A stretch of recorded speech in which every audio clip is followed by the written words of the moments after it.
Hey everyone. So today I was wanting to do a comparison between the Glock 17 and the Glock 19 and hopefully clear up some misconceptions and point out the differences between them.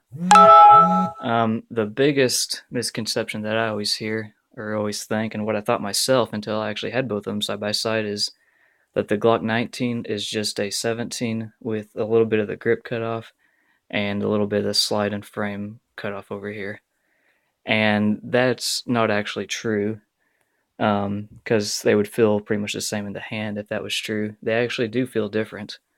Um, if you look at the grips really close here, look at where the pin goes into, and look at this edge here until it starts to curve up.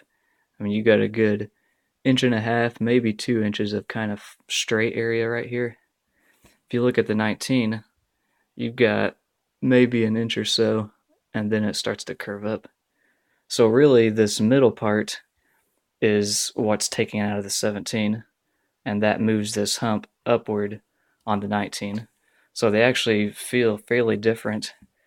The Glock 19 in my hand, this hump kind of hits me more in the palm area.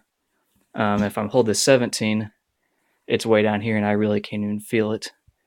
The 19 actually feels better to me. The 17, I mean, I have smaller hands, so I don't really feel that hump. And up here, it's just kind of like, holding a straight, flat rectangle up there. So it's not really as comfortable to me.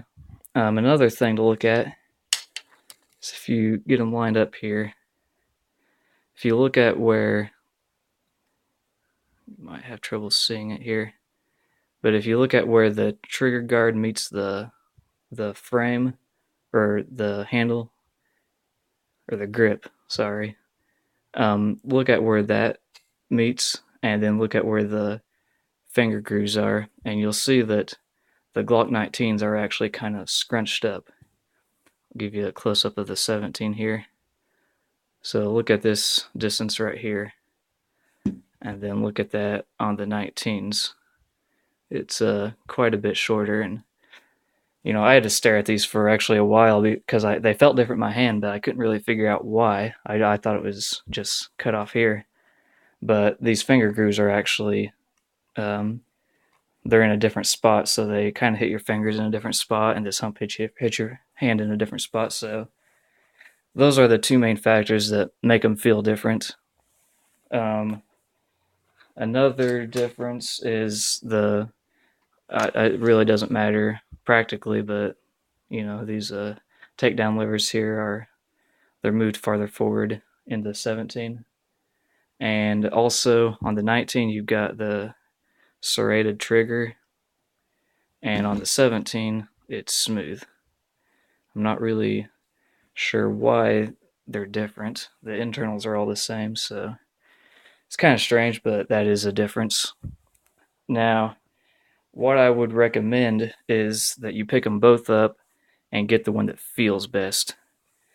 This 19 was actually the first handgun I ever bought, and I watched a ton of YouTube videos, and everyone that did a lot of gun reviews, it seemed like well over half of them, maybe like, it seemed like almost all of them, always carried a 19. That was pretty much the unanimous choice. And so I kind of, not knowing any better, got this thinking it was the best do everything gun, good for carrying and good for the range and everything else. But what I found, like most people probably do, is this is just, it's way too big. I consider these to fulfill the same role. They're both full size. This is a smaller full size, but they're both duty sized guns. Neither one of them is really great for concealment. You can do it with either, but I mean 99.9% of people, I mean, this is just too big for pretty much everyone out there. And the thing you got to remember is most of the people doing all these videos on YouTube, they're some of the more hardcore people. Their whole profession is teaching gun classes or something like that, and they wear shirts that would make anyone assume that they're carrying a gun anyway. So they probably are more serious about it they probably don't really care if it prints. Maybe in some of them want it to print a little bit. They just like everyone to know they have a gun, but they're not shy about it, and they're just more into it than what basically everyone else out there is going to be. So if you're looking at buying one of these and for a first time gun, don't get the 19 if you think you're going to carry it all the time. You know, everyone sort of has these ideas in the back of their head that if you got the 19, you're going to be able to just go undercover with it. And if you got the 17, you're going to become Rambo on the battlefield because you got 2 extra rounds. The 19 is not going to make you James Bond, and the 17 is not going to turn you into Rambo. They're close enough to the same that I would base my decision solely on how they feel in your hand. The feeling in your hand is what's going to make you enjoy shooting it and enjoy using it. Neither of them are great. Neither of them. The 19's not different enough to be great for concealing, while this one's not. And this one, it's nice to have that extra barrel length and extra 2 rounds, but it's not going to make any practical difference. Mainly because you're probably never going to actually use it in that capacity on a battlefield type situation. So don't base your decision on these 1 in a million uh, chances of things happening.